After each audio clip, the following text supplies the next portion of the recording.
그리고 여기 80 넘으신 분들 가운데 자식이 전화 안 한다고 섭섭해하지 말아요. 자식이 전화 안 한다고. 당연히 잊어먹을 때도 돼요. 그 나이 되면은. 그 나이 되면 잊어먹을 때도 돼요. 어머니 아버지가 있는지 없는지도 모르는데 무슨 전화야, 전화는. 응. 그리고 정 목소리 듣고 싶으면 본인이 하세요. 전화기 째려보고 있지 말고. 1번 누르면 큰아들, 2번 누르면 작은아들 나오는데 그걸 못하고 이놈의 새끼들이 손가락이 없어, 발가락이 없어, 왜 전화를 안 해? 자기가 하면 되지. 그래서 늙어서는 뭐를 버려야 되냐면 거지 근성을 버려야 돼요. 예. 누가 나한테 해주겠지, 날 찾아와 주겠지, 이런 생각 절대 하지 말라는 거예요. 근데 저는 이런 생각이 들어요. 대한민국에 지금 70, 80대 되신 분들이 이 나라 일으켜 세운 거예요. 이 나라 일으켜 세우고 고생이란 고생은 다 하고, 그럼 이제 호강할 때도 됐는데 아직도 뭐가 몸에 뱄냐면 나 같은 게 무슨 호강이야, 이런 생각을 하는 분들이 너무 많아요. 그래서 여러분들 제발 집을 나가세요. 네, 네. 집을 무조건 나가야 돼요. 집을 나가야지 집안에 있으면 안 돼. 그래서 월요일 날은 경복궁이 쉬죠. 화요일 날은 경복궁, 수요일 날은 덕수궁, 목요일 날은 창덕궁, 금요일 날은 국립박물관, 토요일 날은 온양온천. 전철 공짜냐, 온양온천 갔다 오고, 일요일 날은 춘천 갔다 오고, 그렇게 계속 돌아다니는 거예요. 계속. 돈 하나도 안 들어요. 다 무료 입장이야. 다 무료 입장. 내가 말하는 데는 다 무료 입장이야. 그렇게 계속 돌아다니다 보면은요, 죽을 때 어떻게 죽는다고? 지쳐서 죽는다니까. 지쳐서.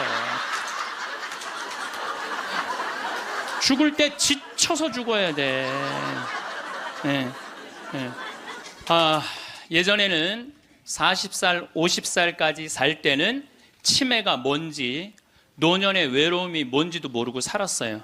그런데 이제는 70, 80, 100, 110살까지 살면서 점점 사는 게 재미가 없어져요. 그래서 나이가 들면은 뭐가 드느냐면 무기력증이 든다고 말씀을 드렸어요. 여러분들, 사는 게 재미가 하나도 없고 무기력증에 빠지면 그 다음에 오는 건 우울증이에요. 이제 병으로 발전해요. 우울증이 오고 나면 그 다음에 오는 건 자살밖에 없어요. 그래서 우리나라 그 할머니들, 65세 이상 할머니들 그 우울증을 조사해 보면은 부부가 같이 노년에 살면 우울증이 21% 온대요. 그리고 자식하고 살면 27%가 온대요. 그러니까 여러분들 늙어서 자식들하고 살면은 행복할 것 같죠? 행복하지 않아요. 그러니까 여러분들, 나는 늙어서 자식한테 효도받고 산다? 아니에요. 나이를 70, 80, 90 넘어가면서 자식하고 살면은요, 서름받고 섭섭하고, 또 내 마음 몰라주고 내가 저를 어떻게 키웠는데 나를 이렇게 무시해? 자기 오래 사는 줄 모르고 섭섭한 것만 생각해요. 자기 오래 사는 줄 모르고 섭섭한 것만 생각해요. 그러니까 자식하고 살면은 우울증에 더 많이 걸리는 거예요.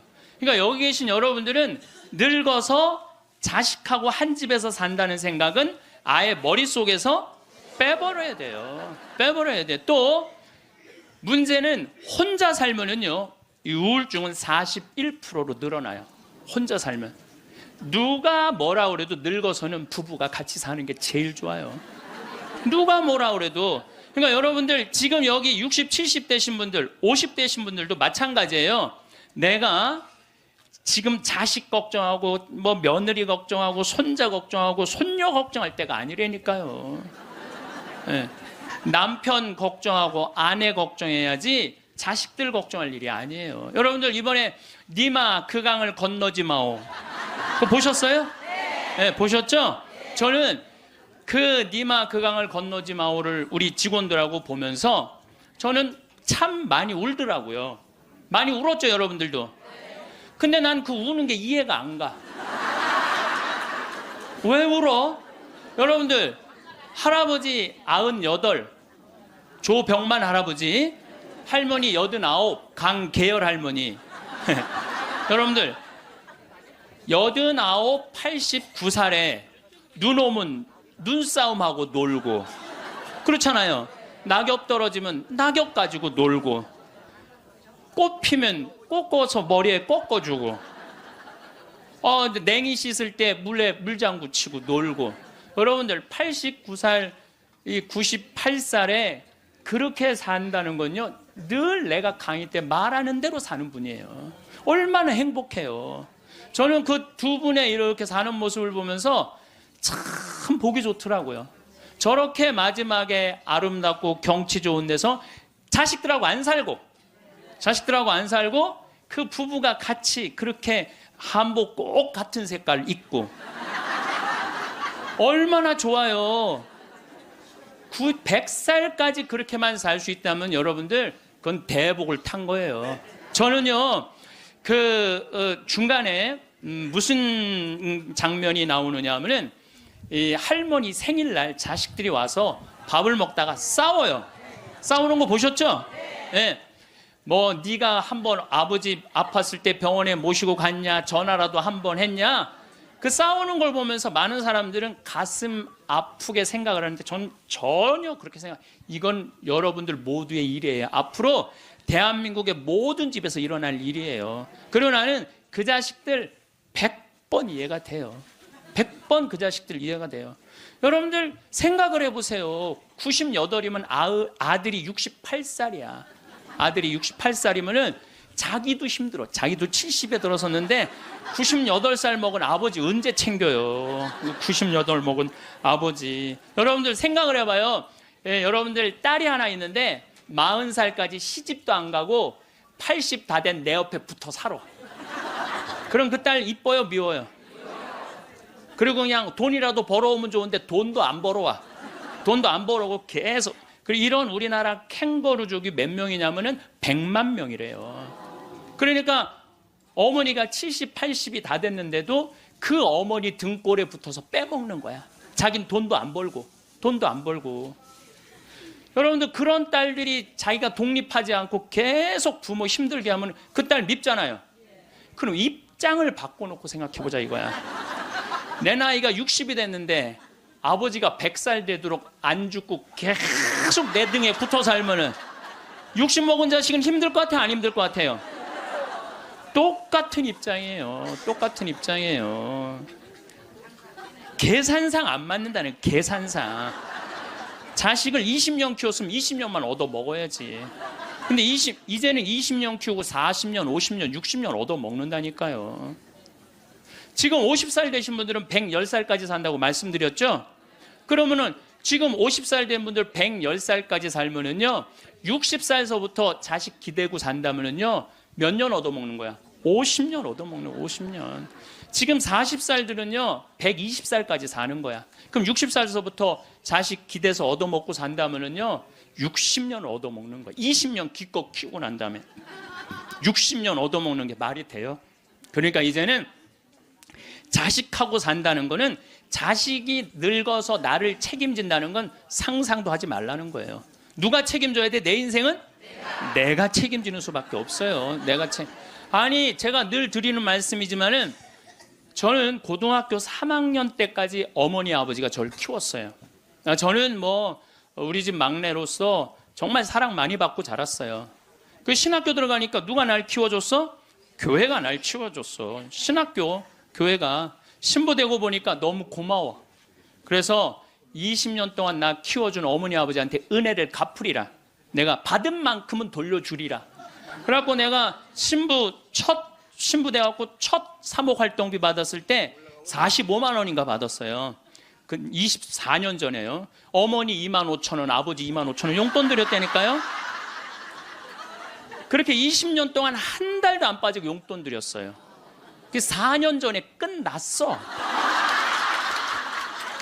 4년 전에 계산 끝났어요. 그런데도 어머니 아버지가 갈 생각을 안 하네. 아버지 85, 어머니 83인데 너무 정정하신 거예요. 근데 저는 괜찮아요. 왜냐하면 여러분들 저는 사실은 어머니 아버지를 전 참 많이 사랑해요. 이제는요 자식이 효도로 부모를 모시는 시대는 끝났어요. 자식이 부모를 얼마나 사랑하느냐가 결정적이에요. 너무 사랑하면 보고 싶잖아. 자꾸 같이 있고 싶고. 사랑은 그거 아니에요? 보고 싶고 같이 있고 싶고.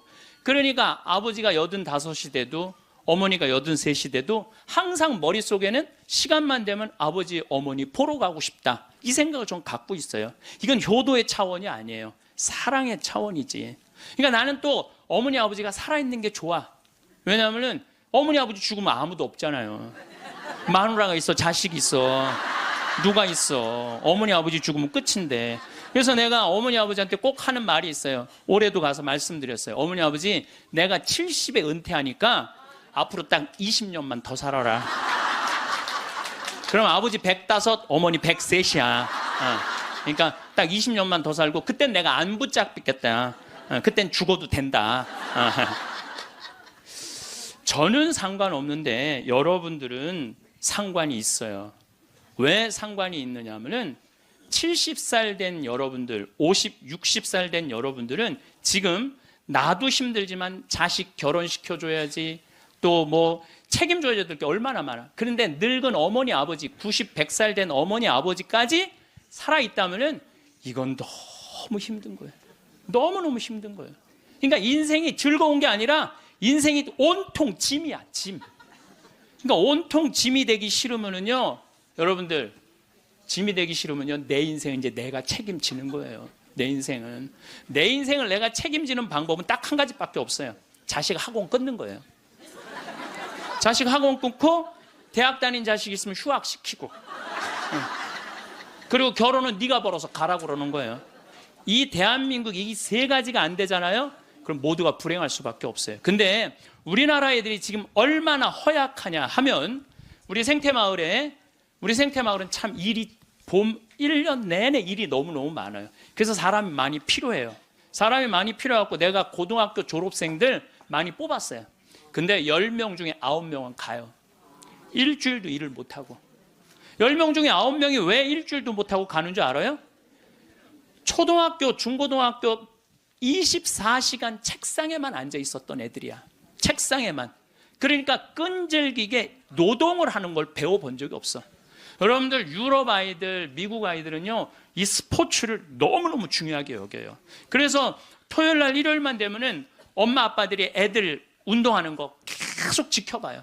그래서 내가 이번에도 그 미국 쪽에 이 워싱턴 쪽에 강의를 갔는데 그러더라고요. 여기 우리 사회는요, 운동을 못하면 사람 대접을 못 받는다는 거예요. 자기 아들 지금 럭비를 시킨대. 우리나라 럭비를 시키는데 초등학교 6학년 애야. 너무너무 럭비를 잘한다는 거예요. 그러니까 그 럭비 데리고 다니는 게 일이야. 그러니까 걔네들은 기본 끈기가 있는 거야. 운동을 하니까. 근데 우리나라 애들은 운동이 어디 있어? 국어, 영어, 수학 외우느냐고 그냥 대학교 때까지 책상에 앉아 있는 거야. 이런 애들이 생태마을에 가서 아침 9시부터 저녁 6시까지 일을 해봐요. 못 견뎌요. 뭐 하루 만에 가는 놈, 이틀 만에 가는 놈, 일주일 만에 가는 놈.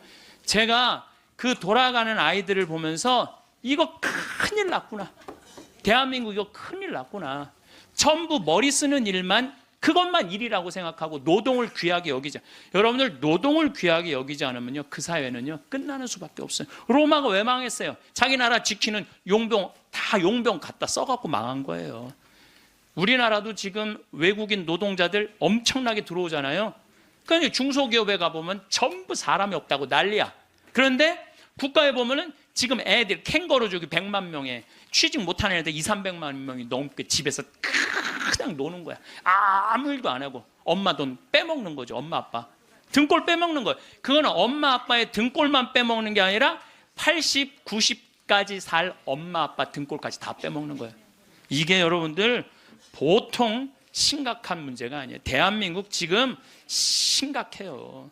자식들한테 돈 다 뺏긴 노인들, 쓸 돈이 없어서 집 안에만 그냥 박혀 있는 거예요. 공원에 나가 이렇게 장기 바둑 두는데 기웃거리다가 집에 들어오는 할머니들 참 많아요. 결국 사는 맛 하나 없이 사는 노인들이 극단적으로 자살이라는 걸 선택할 수밖에 없어요.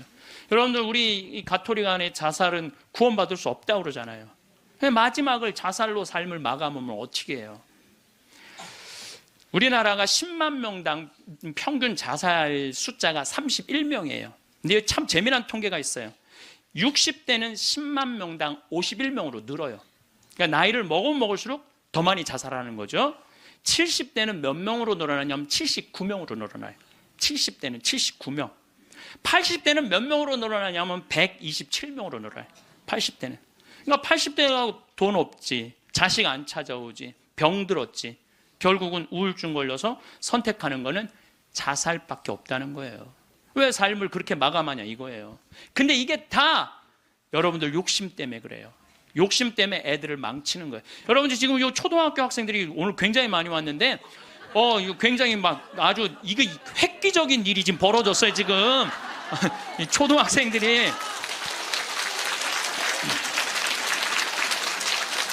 쟤네들이요 선행학습을 학원에 가서 한 번 하고 집에서 숙제하고 그리고 학교 가면은요 선생님이 가르치는 게 재미가 하나도 없대요.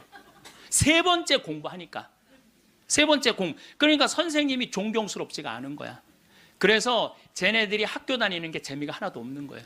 여러분들 학교 다니는 게 재미가 없는 애들이 나중에 어떻게 될 것 같아요? 컴퓨터 게임에 빠지는 거예요.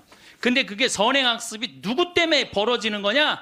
대한민국의 부모들 때문에 그래요. 내만 1등 시키고 싶은 이 욕심. 이게 대한민국을 병들게 하고 아이들 병들게 하고 그것만에 거기에 학원비 들어가는 건 내 노년의 이 연금을 다 쏟아붓는 거야.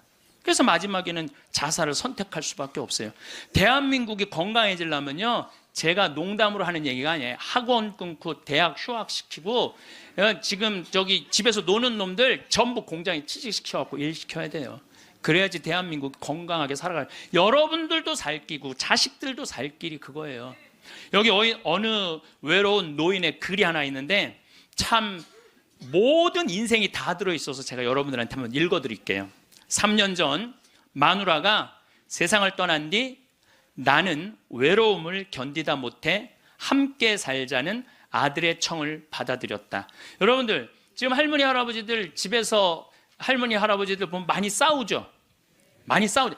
그게 얼마나 큰 행복인지 몰라요. 싸우는 것도 행복이에요. 싸울 남편도 없잖아요. 그럼요 그거 얼마나 외로운데요. 외로울 수밖에 없어요. 나는 내가 강의 때 핸드폰 울려도 한 번도 신경질을 부린 적이 없어. 내가 나는 아늑하고 편안한 아들네 집에서 학교 간 손자들과 직장에 나간 아들과 며느리가 돌아오는 저녁 때를 기다렸다. 그러니까 자식 집에 들어가서 살아도요 혼자인 거예요. 혼자인 거예요. 아이들이 있어 집안 분위기가 활기찰 것이라고 기대했지만 손자 녀석들은 학교에서 돌아오자마자 늘 숙제하느라고 바빴다. 공부하느냐고 할머니 할아버지랑 놀아줄 시간 없다는 얘기예요. 하루에 한 번 저녁 시간에 온 식구가 모였는데 식사 분위기는 대체로 딱딱했다. 가끔 어린 손자가 학교에서 일어난 일을 얘기하며 깔깔대면 제 어미가 할아버지 앞에서 떠들면 못 써 하고 야단을 쳤다. 사실 나는 녀석들이 짓거리는 일이 즐거웠는데 말이다. 차를 마실 때라도 두런두런 이야기를 나누면 좋으련만 아들이 아버님 늦었습니다. 이제 그만 주무시지요 하고 말하면 나는 잠이 오지 않아도 내 방에 가야 했다. 감옥이 있죠. 감옥. 바깥에 나가고 혼자 있을 수도 없고 자식하고 산다고 행복한 게 아니라니까요. 그러던 어느 날 이웃 노인 몇 사람과 오래간만에 즐겁게 마작을 하다가 시간 가는 줄 몰랐다. 그러다 저녁에 퇴근한 며느리에게 그 노인들 식사를 같이 부탁했는데 며느리가 진수성찬을 차려 올렸다. 그런데 이튿날 아침이었다. 아들이 미리 말도 없이 손님을 청하면 어떡하냐면서 앞으로 그러지 마세요라고 말했다. 언젠가부터 나는 자주 배가 고팠다. 금방 밥을 먹어도 또 배가 고팠는데 냉장고에 내가 먹을 만한 간식이 없었다. 그래서 나는 매일 늙은 행상한테서 만두를 3상자씩 사 먹었다. 그 뒤로는 뱃속이 편안했고 하루 종일 목소리를 쓰지 않는 나로서는 만두 장수와 이야기 나누는 일도 즐거웠다. 여러분들 늙으면은요 이 만두 장사랑 얘기 나누는 것도 즐거워. 나하고 누가 말만 해줘도. 그래서 우리 생태마을에 전화해갖고 할머니들요 무지하게 통화 오래 하는 할머니들 많아요. 어느 날 만두 장수는 내게 줄 거스름돈이 모자라 나중에 며느리를 통해서 돈을 건네주었는데, 며느리는 아버님이 이렇게 직접 사다 드시면 사람들이 우리가 아버님을 잘 돌보지 않는다고 생각할 거예요 라고 말했다. 그렇게 2년이 흘렀다. 갈증이 나고 자주 오줌이 마려운 증세가 더 심해져 병원에 갔더니 당뇨병이라고 했다. 아들은 너무 많이 드셔서 그 병에 걸린 겁니다 라고 말했다. 며칠 뒤 내 몸은 회복됐지만 마음은 뒤숭숭했다. 그러다 문득 마누라 장례식 때 보고 여태 만나지 못한 친구가 생각났다. 그때 친구는 장례식장에서 양로원 생활이 즐겁다고 했다. 같은 연배의 늙은이들과 산책도 하고 요리도 하고 밤 늦게까지 얘기도 나눈다며 만족한 표정을 지었다. 내가 들어갈 방도 있냐고 묻자 친구는 자네는 아들과 더불어 만년을 편안히 즐기게 라고 말했다. 여러분들, 늙어서요, 늙은 친구들하고 어울려서 노는 게 행복할 것 같아요? 나 쳐다보지도 않는 아들하고 사는 게 행복할 것 같아요? 여러분들 여기 지금 늙은 친구들하고 오신 분들 많죠? 네. 아들이 여기 와서 놀아줄 수 있어요? 못 놀아줘요? 못 놀아줘요. 그러니까 이 생각을 바꿔야 된다는 거예요. 그냥 돈을 꾸리고 아껴서 그 옆에 있는 소중한 친구하고 밥 한번 사 먹을 생각 안 하고 자식 뒷돈 대줄 생각만. 그 정신 나간 엄마 아빠들이라는 거예요. 그러면 나는 그 친구의 말에 공감했지만 이미 3년을 편안하게 보냈으니 그것으로 족하지 않는가. 나는 자리에서 일어나 주섬주섬 짐을 꾸렸다. 옛 친구들이 있는 곳으로 가기 위해. 제가 가끔 삼성 노블 카운티 또 유무상통 마을, 그야말로 돈이 있는 할머니 할아버지들 노인 요양시설에 가서 강의를 해요. 그분들 참 멋지게 살더라고요. 예. 해주는 밥 딱딱 먹고 수영장 있고 삼성 노블 카운티는 골프 클럽도 있더라고. 같이 골프도 치러 다니고. 여러분들 다 하실 수 있어요. 뭐만 하면 학원만 끊으면 욕심만 버리면 여러분들 다 하실 수 있어요. 대한민국은요 지금 얼마든지 행복하게 살 수 있는 길이 있는데 이놈의 욕심이 지금 대한민국을 막고 있는 거예요. 그래서 늙어서 행복하게 살기 위해서는 첫 번째, 무조건 집을 나가라. 나이 먹어서 외롭지 않게 사는 방법은 일단 해만 뜨면 집을 나가야 돼요. 그리고 70, 80 넘어가고 집에 있는 게 아니에요. 일단 나가주는 게 예의라니까. 그냥 70, 80 넘어가고 그냥 하루 종일 그리고 앉아있으면요 며느리들 힘들어요. 며느리들만 힘들게 아니라 여러분들도 심심해서 죽는다는 거예요. 혼자 있는 고독이라는 게 참 무서워요. 우리나라 독거노인 숫자가 125만 명이나 돼요. 어떤 모양으로든 함께하는 방법을 찾아야 돼요. 가끔 1박 2일씩 사라져 주는 것도 예의야. 그래서 우리 생태마을에 오는 것도 예의예요, 예의. 저는 우리 생태마을에 봄만 되면은 할머니 4분, 5분이요 어울려서 생태마을에 오셔서 월요일부터 금요일까지 쉬고 가요. 월요일부터 금요일까지 쉬어봤자 13만 원밖에 안 돼요. 아니 여러분들 일주일 동안 내 손으로 밥 안 하고 먹여주지, 재워주지, 찜질방 있지, 산책로 있지, 미사 있지, 강의 있지. 1년에 한두 번 13만 원 위해서 나를 못 써요? 근데 그 할머니들이 이제 몇 년을 오는데 그 할머니들이 나한테 이구동성을 하는 얘기가 있어요. 신부님 말대로 집 잡혀서 이렇게 내가 쓰다 보니까 인생이 너무 즐겁다는 거야. 인생이 너무 즐겁다는 거야. 집 잡혀서 쓰다 보니까 인생이 너무너무 즐겁다는 거야. 사는 게 너무 행복하다고 그래요.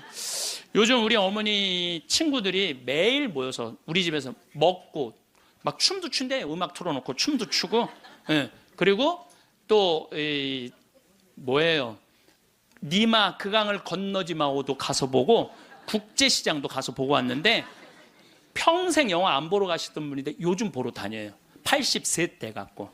근데 어머니가 하시는 말씀이 이제 사는 게 재밌대. 쓰니까 재밌는 거 쓰니까.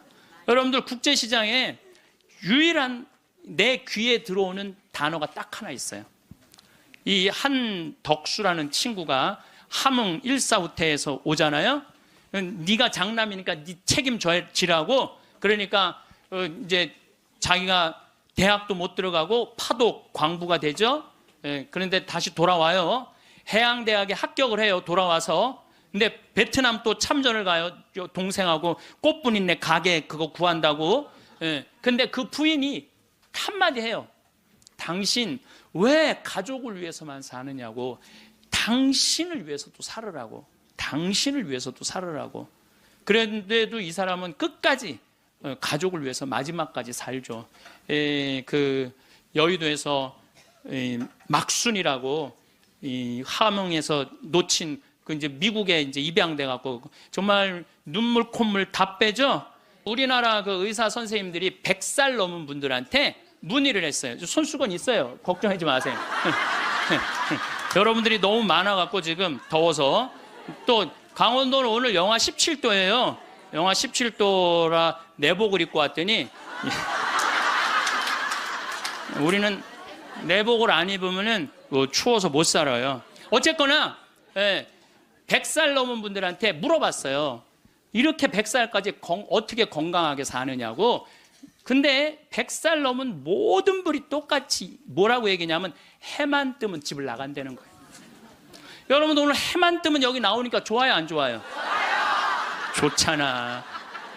천주교가 얼마나 할 일이 많아요.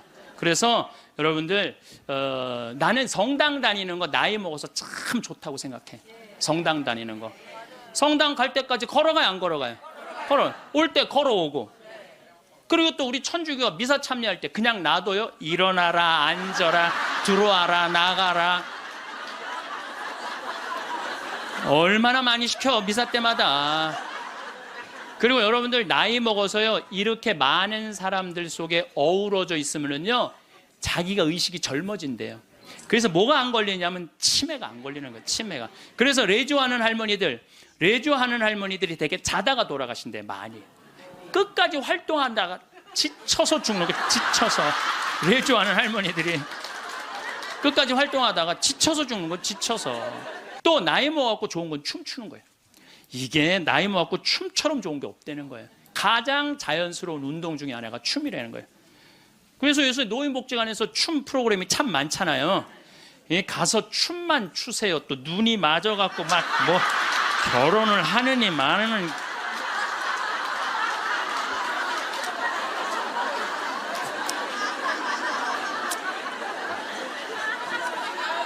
돈 쓰는 거 아깝다고 72%의 돈 쓰는 거 아깝다고 72%의 할머니 할아버지들이 아무것도 안 해서 집에만 있는다는 거야. 우리나라에 지금 72%의 할머니 할아버지들이 돈 쓰는 거 무섭고 아깝다고 아무것도 안 하고 집에서 있는다는 거예요. 그런데 이 중에 45%는 극빈자예요. 극빈자라고 그러는 거는 정말 어려운 분들이 우리나라 OECD 국가 중에 노인 가장 가난한 나라가 우리나라예요. 이것도 참 슬픈 일이에요. 왜냐하면 우리나라가 정말 잘 사는 나라거든요. 여러분들 우리나라 잘 사는 나라인지 모르세요? 알죠?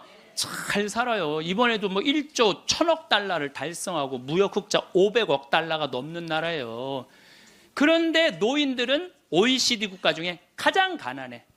이게 참 슬픈 일이에요. 근데 어쨌든 45%는 정말 쓸 돈이 없는 할머니 할아버지들이에요. 그런데 나머지 27%는 돈 쓰는 게 아까워서 못 쓰는 분들이에요. 27%는 여러분들이 여가 활동도 하지 않고 27%의 할머니들 아무것도 안 하면 이 할머니들이 뭐 하는 거냐면 나중에 누워서 똥오줌 싸는 거예요. 여러분들 이 돈 간병인 병원비로 다 씁니다. 안 쓰는 거. 한국인이 평생 살면서 남성이 의료비로 얼마를 쓰냐면 7,400만 원을 쓴대요. 여성이 몇 퍼센트를 쓰냐면 8,700만 원을 쓴대. 여성이. 그러니까 여자들이 남자보다 1,300만 원을 더 쓰는 거예요. 그런데 왜 더 쓰느냐 하면은 오래 살아서 더 쓰는 거예요. 똑똑하시네. 오래 살아서 더 쓰는 거예요. 그런데 4,300만 원 65세 이상이 8,700만 원 중에 4,300만 원을 65세 이상 쓴다는 거예요. 그러니까 늙어서 병원비를 다 쓰는 거야. 늙어서 병원비를 다 쓰는 거야. 이 돈 내가 보긴 이 돈 4,300만 원 가지고 수영장 다니고 헬스장 다니고 놀러 다니는 대로 쓰고, 그런 분들 돌아가실 때 그냥 지쳐서 죽는 거예요. 그런 분들이. 제 생각에는 여러분들 운동 헬스장 요즘 7만 원 내지 8만 원 해요. 그럼 그 헬스장만 다녀도요 50년 다닐 수 있어요. 50년. 병원비 다른 거 말고 여러분들이 쓰는 병원비를 가지고만 해도 50년 헬스장 다닐 수 있어요. 자, 이제 헬스장 얘기를 좀 할게요. 제가 왜 헬스장을 굉장히 중요하게 여기느냐 하면은, 나이를 먹어서는요 근력 운동을 해야 돼요. 40살이 넘어서부터 몸에서 1%씩 근육이 빠져나가요. 1%씩 근육이 빠져나가면은 80살 되면 거의 다 빠져나가는 거예요. 그럼 뭐만 남아? 뼈만 남는 거예요. 뼈만 남으면 그 다음 뭐 하는 거야? 눕는 거예요. 그래서 그 근육을 보충해 주려면 고기도 일주일에 한 번은 먹어야 되고, 또 헬스장. 자, 신부님 저 돈이 하나도 없어요. 신부님은 맨날 돈 있는 사람 얘기만 해요. 여러분들 우리 평창은요, 평창 종합운동장에 건강증진센터가 있는데, 헬스장에 있는데 무료예요. 무료. 이게 우리 평창만 무료가 아니라 여러분들 주위에 무료 헬스장 널려 있어요. 널려 있어요. 그러면은 아침에 나가갖고 헬스장 가면은요 젊은 사람도 구경할 수 있고, 내 몸에 맞게만 하면은요 1시간, 2시간 얼마든지 시간 보낼 수 있어요. 그 옆에 목욕탕 딸려 있으면 목욕탕. 그리고 저녁에 집에 들어오면은요 자지 말라 그래도 쓰러져서 자요. 네, 자지 말라 그래도 쓰러져서 자요. 근데 문제는 뭐냐면은, 할머니들 중에 이런 분들이, 신부님 나이를 먹으니까 잠이 안 와. 잠이 안 와. 이런 분들은 왜 잠이 안 오냐면, 하루 종일 소파에 앉아갖고 여러분들 누워서 똥오줌 싸는 아버지를 모시면서 어떤 분이 일기를 썼어요. 극히 일부만 제가 옮겨놓을게요. 이 참 내용이 참 가슴이 참 짠해요. 이 더 기가 막힌 내용도 있는데, 내가 이 방송이라 정말로 정말 우리들이 들을 만한 객관적인 내용만 쓴 거예요. 어제는 불효를 했다. 기저귀 찬 채로 거실로 나가려는 아버지와 어머니의 실랑이가 벌어지고, 급기야는 누워서 발길질하는 아버지의 폭력으로부터 어머니가 먼저 돌아가실 지경에 이르렀다. 여러분들 마지막에 똥오줌 싸고 이런 분들, 치매에 걸린 분들은요 막 뱀이 막 기어간대요. 천장에 뱀이 기어가고 천장이 막 무너지는 것 같고 극도의 공포에 사로잡힌대요. 그러니까 치매 걸리는 게 진짜 똥오줌 싸는 것보다 더 무서운 게 뭐예요? 치매 걸리는 거예요. 근데 진짜 무서운 건 치매에 걸려갖고 똥오줌 싸는 거예요. 네, 치매에 걸려갖고. 그리고 집 나가갖고 치매 걸리는 부모님 잃어버리면은 자식들이 또 얼마나 애가 타요. 그리고 막 짓기 다 망가뜨려 놓고. 참 이런 못할 짓을, 이게 이유가 딱 한 가지라니까요. 안 죽어서 생기는 일이에요. 안 죽어서. 자, 여기 그러니까 이 할아버지가 이제 할머니를 막 때렸나 봐요. 밤이면 더욱 기승을 부리는 망령. 이미 아버지의 영혼의 절반은 잡기에게 농락당하는 처지에 이른 것이니 이 집안을 어찌할꼬. 부처님께 3배 후, 불교 신자예요. 부처님께 3배 후 죽비를 들어 아버지 양쪽 발바닥을 호되게 내리쳤다. 여러분들 늙으면 자식이 부모 때린다는 얘기 많이 들었죠? 때릴 수밖에 없대요. 때릴 수밖에 없대요. 때려야지 컨트롤이 되니까. 하늘은 어찌 나를 이토록 침통하게 만드는 것일까? 아버지가 돌아가셨다. 염을 할 때 무릎 꿇고 용서를 빌었다. 잘못했습니다. 용서해 주세요. 용서해 주세요. 수도 없이 눈물로 용서를 빌었다. 그러니까 제 생각에는 자식들한테 이런 고통 주기 싫으면은 자기 인생은 누가 책임지는 거야? 자기가 책임져야 돼. 나이 들어 자식에게 의존하는 마음 자체를 없애야 돼요. 끝까지 내 힘으로 화장실 가고 돌아다닐 수 있을 때까지 돌아다니라는 거예요. 저는 지난 가을에 우리 어머니 아버지가 우리 생태마을에 오래간만에 오셨어요. 근데 아버지가 주치를 참 잘 캐요. 아버지 산삼도 잘 캐지만 주치, 3대 명약이 있다고 그러잖아요. 산삼, 주치, 동충하초. 근데 우리 아버지는 산삼도 캐서 나 먹이고 동충하초도 주치도 캐서 먹여요. 그러니까 우리 아버지가 가을 내내 산에 다니면서 주치를 캤어요. 인터넷 가서 찾아보세요. 네. 그게 우리 보통 서민들이 먹는 산삼만큼 좋은 약이라고 그래요. 그러니까 빨간 건데 어쨌든 그거를 아버지가 가을 84살 드신 아버지가 아침만 해만 뜨면 산에 올라가셨어요. 근데 저는 말리지 않았어요. 왜 말리지 않았느냐 하면은 그게 아버지의 기쁨이고 그 걱정은 되죠. 84살에 산에 들어가고 길을 잃어버리거나 낙상을 하거나 그럼 걱정은 돼요. 그래도 나는 아버지 그냥 산에 가시게 했어요. 왜냐하면 아까 그 외로운 노인의 얘기처럼 아버지 방에 들어가서 쉬시라고 가만히 있으라고 그게 노인한테 못할 짓인 거예요. 그래서 산에 가고 얼마나 신나게 주치를 캐오고 더덕도 이게 산에 이제 주치를 캐갖고 오면은 그게 자랑스러우신 거야. 그래갖고 큰 걸 캐오시면 내 손을 꼭 잡고 당신 방에 데리고 들어가세요. 큰 거 보여주려고 이게 신부님 이게 한 50년 된 거라고. 그럼 나는 다른 거 하나 이야 우리 아버지 최고다. 우리 아버지 최고다. 역시 우리 아버지가 최고로 멋있는 분이다. 그 아버지 너무너무 신나게 가을 내내 산에 다니면서 주치를 캐셨어요. 어머니는 또 그거 다려갖고 내가 강의 이제 지난 대림절에 하루도 안 쉬고 강의 다니잖아요. 그럼 밤 12시까지 기다리고 있는 거예요. 그거 그걸 먹인다고. 아버지는 산에 가서 큰 죽을 둥 살둥 주치캐로 다니고 어머니는 또 밤 12시까지 그걸 다려놓고 아들 강의 끝나면 먹이려고. 근데 저는 한편으로는 늙은 분들을 너무 고생시키는 거 아닌가 이런 생각이 드는 반면 아니다. 저러다가 차라리 지쳐서 돌아가시는 게 낫다. 그래서 내가 어머니 아버지한테 올 봄에는 아까 명동에 와서 그 신발을 이렇게 신발 가게에 보면서 내년엔 올 봄에는 신발을 좀 더 가벼운 걸 사드려야 되겠다. 산에 더 다니시게. 여러분은 외모가 중요하다고 생각하시나요? 많은 사람들이 외모보단 마음이 중요하다고 말합니다. 하지만 말은 그렇게 하면서도 정작 대부분은 외모를 보는데요. 상대방의 깊이를 알기 전까지는 첫인상이나 외모가 신뢰를 형성하는데 결정적으로 작용하는 것은 부정할 수 없습니다. 외모가 경쟁력이라는 말을 한 번쯤은 들어보셨을 겁니다. 이처럼 세상을 살아가는 데 있어서 외모는 정말 중요한 요소 중 하나입니다. 외모가 주는 이점은 남들보다 앞선 출발선에 설 수 있다는 것입니다. 어떤 연구에 따르면 능력이 같아도 잘생긴 사람은 못생긴 사람보다 임금을 10% 더 받는다고 합니다. 똑같은 죄인일지라도 미녀는 무죄를 받을 확률이 더 높다는 미국 자료도 있습니다. 외모 관리는 나이가 들수록 그 중요성이 더욱 커집니다. 외모는 성숙하게 나이든 내면의 자기 표현이자 자기다움의 외적 상징이기도 하지요. 외모 관리라고 해서 졸부처럼 돈과 상표만 걸치는 부티가 아닌 귀티가 나도록 해야 됩니다.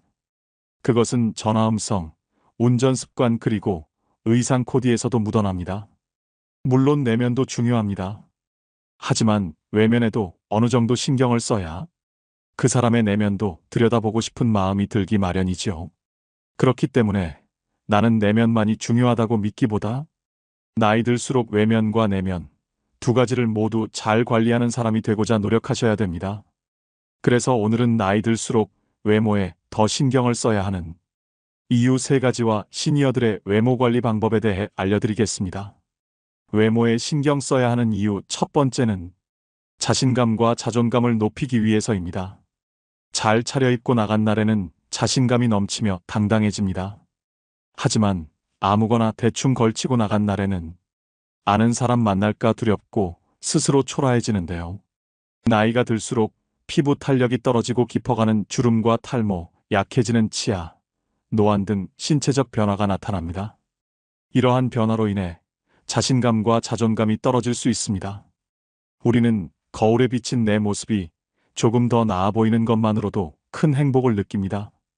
나는 꽤 괜찮게 나이 들었어라는 생각과 함께 자존감이 높아져 매사에 적극적이고 당당해지는데요.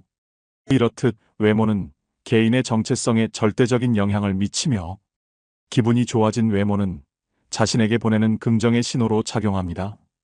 일상에서 외모가 전혀 관리되지 않은 사람을 볼 때 부정적인 인상을 느끼는 이유는 그 모습이 스스로를 소중히 여기지 않다고 생각되기 때문입니다. 자신을 방치하고 가꾸지 않는데도 늘 당당하고 자신감 넘치는 사람은 절대 없습니다. 나에게 찾아온 부정적인 외모의 변화가 그저 바쁜 삶 때문이라고 혹은 나이 때문이라고 변명하고 계시는 분들도 있으실 겁니다. 사람들은 만족스럽지 않은 상황에 놓이면 자신의 책임을 가장 늦게 생각하는 경향이 있는데 이는 외모 관리에서도 마찬가지입니다. 현재의 나의 모습은 지금껏 내가 하루하루 만들어온 결과물 그 자체입니다. 푹 파인 미간주름은 수년간 얼굴을 찌푸린 습관 때문이고 처진 입꼬리는 자주 웃지 않은 결과이며 탄력 없이 늘어진 팔뚝은 나태함의 결과이지요. 시간이 갈수록 얼굴과 몸이 변하는 건 자연의 섭리이지만 다가올 미래의 모습을 만족스럽게 만드는 건 오직 내 행동과 태도에 달렸습니다. 자신에게 만족하는 사람에게서는 늘 기분 좋은 에너지가 느껴집니다. 나의 자신감과 자존감을 위해 그리고 가족과 주변 사람들을 위해 나이 들수록 외모를 가꿔야 하는 이유가 바로 이것입니다. 두 번째는 건강에 도움이 되기 때문입니다. 젊었을 때는 느끼지 못했지만 나이 들수록 특히 노인의 외모 관리는 신체적, 정신적 건강에 많은 영향을 줍니다. 노인임에도 외모에 신경을 쓰는 사람은 대체로 건강하다고 합니다. 요양원에 정기적으로 방문하는 출장 미용 서비스를 이용하는 사람들이 대체로 인지장애 단계가 낮고 진행 속도도 더디다고 하는데요. 국내의 연구와 논문에서도 화장이나 외모 관리 행동이 여성 노인들의 우울증을 예방하는 효과가 있다고 합니다. 우울증의 증상 중 하나가 부정적인 마인드입니다. 노화 현상은 어느 누구도 결코 피해갈 수 없는 과정이지만 자연스럽게 받아들이기가 쉽지 않습니다. 사람마다 자신의 외모를 어떻게 받아들이느냐에 따라 다르겠지만 극심한 외모 콤플렉스가 있다면 자기 자신에게 비관적이게 됩니다. 거울에 비친 모습을 보며 무기력증과 우울감을 느끼게 됩니다. 사실 외모 관리는 의지력과 꾸준함을 요구한다는 면에서 운동과 같습니다. 나이 들어서 무슨 외모까지 신경 쓰냐라고 하시는 분들이 있지만 부지런해야 외모 관리도 할 수 있는 것입니다. 이 부지런함은 곧 규칙적인 운동과 건강한 식습관으로 피부 건강과 전반적인 건강을 유지하는 데 도움이 됩니다. 또한 스트레스를 해소하고 심신을 안정시키는 데 도움이 됩니다. 이로써 삶의 질도 향상되는 결과를 기대해 볼 수 있습니다. 그래서 단순히 외모 관리는 외모를 가꾸는 것 이상의 의미를 가지고 있습니다.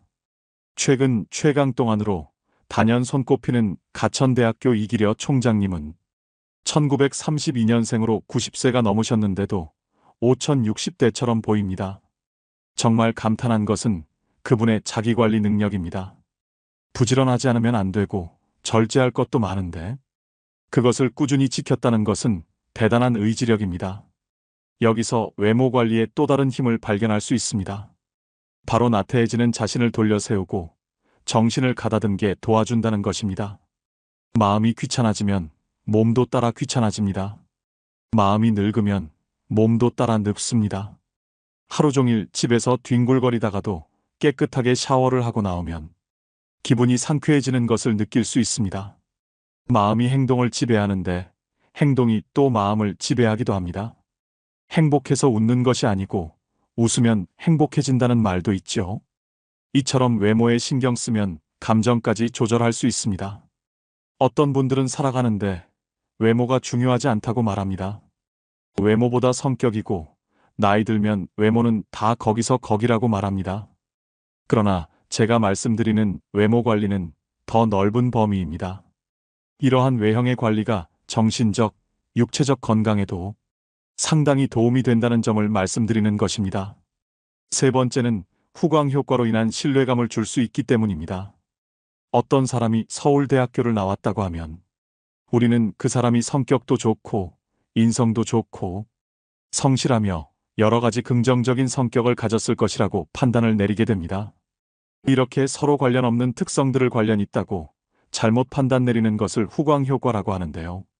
이런 후광 효과가 가장 잘 나타나는 곳이 바로 외모입니다. 외적 매력이 사회생활에 유리하다는 점은 부정할 수 없는 사실입니다. 사람들은 아름다운 것을 동경합니다. 연예인으로부터 신비함을 느끼는 이유도 수려한 외모 때문이죠. 심리학 연구에 따르면 사람들은 깔끔한 외모를 가진 사람을 보면 자동으로 능력 있고 친절하고 지적인 사람일 거라고 생각하는 경향이 있다고 합니다. 이처럼 사람의 역량을 평가할 때 외모는 능력과 무관하지만 영향력이 큰 평가 요소임을 우리는 이미 본능적으로 알고 있습니다. 그래서 사회생활을 하고 나이가 들수록 외모를 잘 가꾸어야 합니다. 외모는 협상의 도구이자 관계 형성의 중요한 요소입니다. 외모 관리를 등한시할 때 발생하는 문제를 생각해 봅시다. 바스러질 것 같이 상한 머릿결에 마구 엉켜있는 머리 스타일을 한 사람을 보면 부지런함이 느껴지지 않습니다. 피부가 거칠고 푸석한 사람을 보면 삶의 여유가 느껴지지 않고 어딘가 모르게 지쳐 보입니다.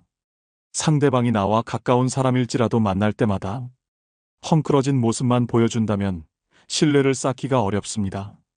망가진 모습으로는 내가 얼마나 괜찮은 사람인지 설명하는데 더 많은 시간과 노력이 필요하지만 외모를 잘 관리하면 그런 소모 비용을 줄일 수 있는 것은 물론 좋은 기회를 얻을 가능성도 높아집니다.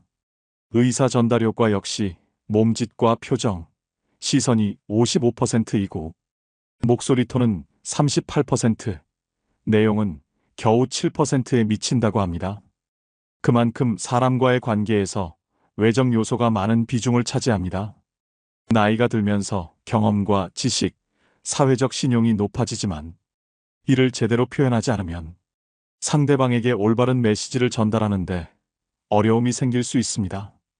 이때 깔끔하고 정돈된 외모는 상대방에게 효과적인 메시지를 전달하는 데 도움이 됩니다. 나이가 들면서 외모에 신경 쓰는 것은 단순히 미용이나 패션만을 위한 것이 아닙니다. 이는 상대방에게 자신의 가치와 신뢰감을 전달하는 수단이 되며 이를 통해 사회활동 참여를 더 원활하게 할 수 있습니다. 이렇게 나이 들수록 외모가 중요한 이유 3가지에 대해 알아봤는데요. 외모를 전혀 신경 쓰지 않는 사람들을 만나보면 내면 역시 그리 건강하지 못한 경우가 많습니다. 머리에 기름이 끼고 얼굴빛이 칙칙하며 배가 볼록 나온 사람 중에 스스로를 잘 돌보는 사람에 거의 없지요. 사실 내면이 성숙한 사람들의 외모가 그렇지 못한 사람들보다 훨씬 더 보기 좋은 경우가 많습니다. 그렇다면 외모 중 나이 들수록 꼭 신경 써야 하는 부분 4가지는 무엇일까요? 먼저 첫 번째는 몸매보다 자세 관리입니다. 나이가 들수록 팔을 등 뒤로 젖히고 걷는 경우가 많습니다. 실제로 노인의 보행 자세를 보면 대개 허리를 구부정하게 굽히고 팔을 뒤로 한 채 걸어갑니다. 그 이유가 뭘까요? 노인들이 팔을 등 뒤로 한 채 걸어가는 이유는 몸통이 앞으로 넘어가지 않도록 지지하기 위함인데요. 나이가 들수록 근육량과 유연성이 떨어져 척추의 곡선이 뻣뻣해지고 등이 앞으로 굽고 거북목을 가지게 되는 경우가 많습니다. 노년기에 허리가 굽지 않고 꼿꼿한 자세를 유지하기 위해서는 평소 항중력근을 잘 관리해야 합니다. 항중력근은 몸을 세우는 근육으로 자세와 보행 기능, 균형 감각을 유지하는 역할을 합니다. 기본은 규칙적인 운동과 생활 관리입니다.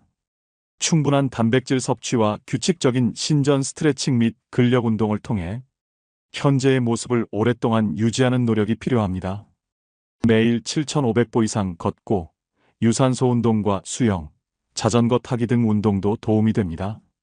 바른 자세는 자신감과 자세한 인상을 주는데도 도움이 됩니다. 올바른 자세를 유지하면 우리는 자신에게 자신감이 생기고 타인에게도 자세한 인상을 줄 수 있습니다. 이는 인간관계의 상호작용과 커뮤니케이션에 긍정적인 영향을 미치게 됩니다. 또 바른 자세는 근육과 관절에도 긍정적인 영향을 미치는데요. 올바른 자세를 유지하면 부상의 위험을 줄일 수 있고 근력과 유연성을 향상시키는 데 도움이 됩니다. 두 번째는 비싼 옷이나 유행보다는 내 체형에 어울리는 옷 입기입니다.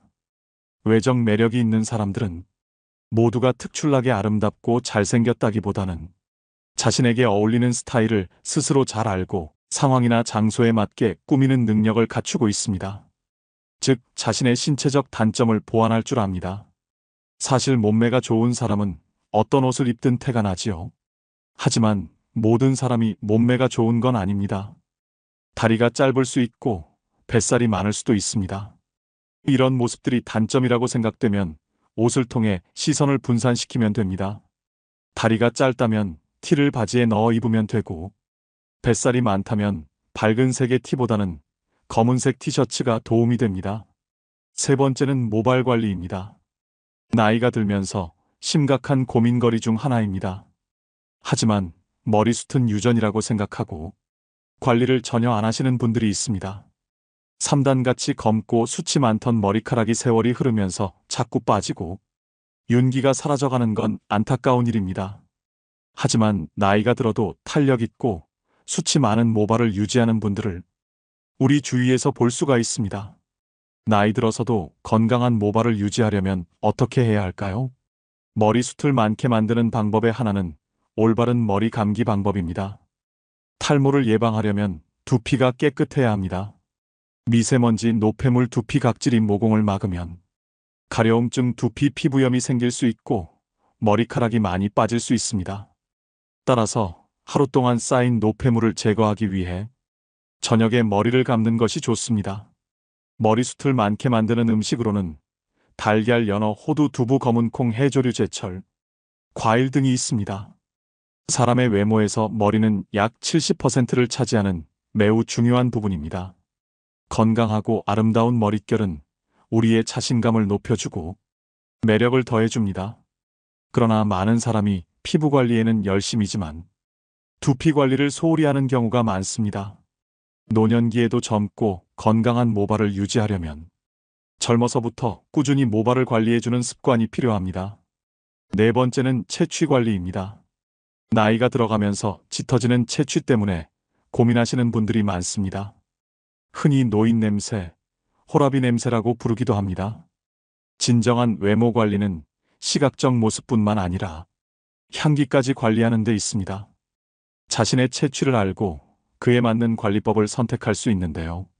노년기에는 땀의 분비가 상대적으로 적고 실내 활동이 많아 의외로 매일 샤워를 하는 것을 꺼리는 경우가 있습니다. 하지만 노인 채취는 땀샘의 피지와 연관이 있기 때문에 특히 피부가 접히기 쉬운 부분을 청결하게 유지하는 게 좋습니다. 이를 위해 매일 샤워하는 것을 권장하고 의류를 주기적으로 세탁해주는 것도 좋은 방안입니다. 또 적당한 햇볕 쬐기는 살균 효과가 있어 노인 냄새 완화에도 도움이 됩니다. 햇볕에 적정 시간 노출하면 비타민 D 합성을 촉진하는 효과를 얻을 수 있습니다. 입이 마르면 구강 내 세균이 증가해서 구취가 나고 잇몸 건강에도 악영향을 미칩니다. 정기적인 치과 진료와 식사 후에는 양치를 꼭 하셔서 치아 건강에도 신경 쓰셔야 합니다. 눈이 크고 코가 얼마나 오똑한지, 얼굴형이 계란형인지, 몸매가 말랐는지 글래머스한지, 이런 것들은 젊을 때나 중요하게 생각하는 외적 요소입니다. 그러나 나이가 들어갈수록 그 세부적인 비중이 줄어들고 사람의 전반적인 이미지를 결정하는 이 네 가지만 남게 됩니다.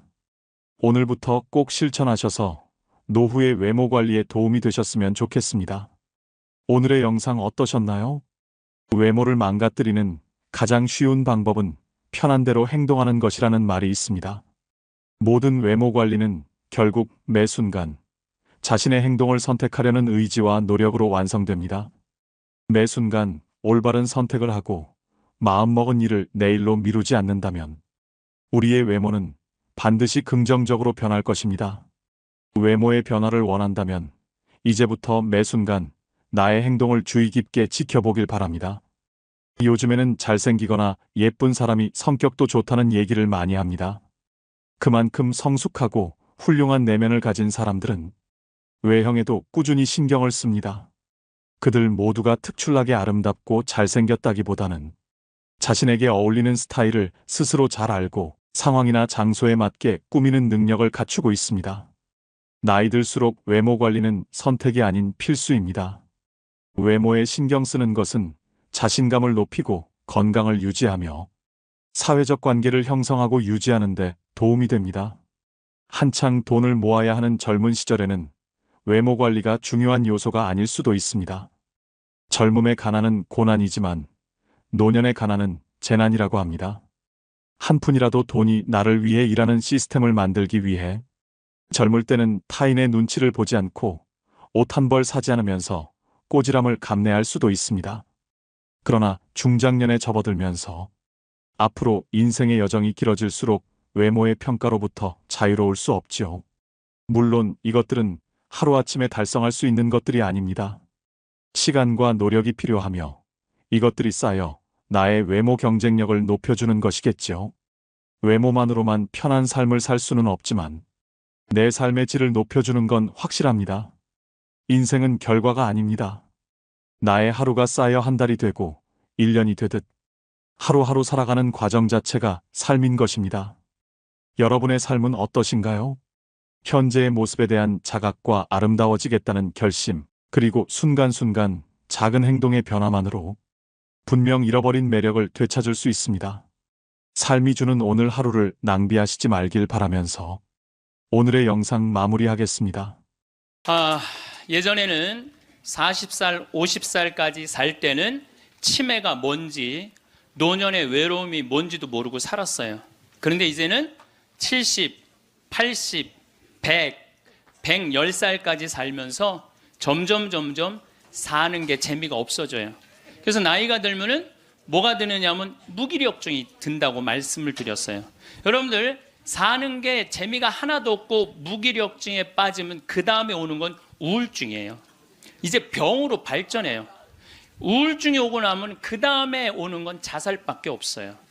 그래서 우리나라 그 할머니들 65세 이상 할머니들 그 우울증을 조사해 보면은 부부가 같이 노년에 살면 우울증이 21% 온대요. 그리고 자식하고 살면 27%가 온대요. 그러니까 여러분들 늙어서 자식들하고 살면은 행복할 것 같죠? 행복하지 않아요. 그러니까 여러분들 나는 늙어서 자식한테 효도받고 산다? 아니에요. 나이를 70, 80, 90 넘어가면서 자식하고 살면은요 서름받고 섭섭하고 또 내 마음 몰라주고 내가 저를 어떻게 키웠는데 나를 이렇게 무시해? 자기 오래 사는 줄 모르고 섭섭한 것만 생각해요. 자기 오래 사는 줄 모르고 섭섭한 것만 생각해요. 그러니까 자식하고 살면은 우울증에 더 많이 걸리는 거예요. 그러니까 여기 계신 여러분들은 늙어서 자식하고 한 집에서 산다는 생각은 아예 머릿속에서 빼버려야 돼요. 빼버려야 돼. 또 문제는 혼자 살면은요 이 우울증은 41%로 늘어나요. 혼자 살면 누가 뭐라 그래도 늙어서는 부부가 같이 사는 게 제일 좋아요. 누가 뭐라 그래도. 그러니까 여러분들 지금 여기 60, 70 되신 분들 50 되신 분들도 마찬가지예요. 내가 지금 자식 걱정하고 뭐 며느리 걱정하고 손자 걱정하고 손녀 걱정할 때가 아니라니까요. 네. 남편 걱정하고 아내 걱정해야지 자식들 걱정할 일이 아니에요. 여러분들 이번에 니마 그 강을 건너지 마오 그거 보셨어요? 네, 보셨죠? 저는 그 니마 그 강을 건너지 마오를 우리 직원들하고 보면서 저는 참 많이 울더라고요. 많이 울었죠 여러분들도.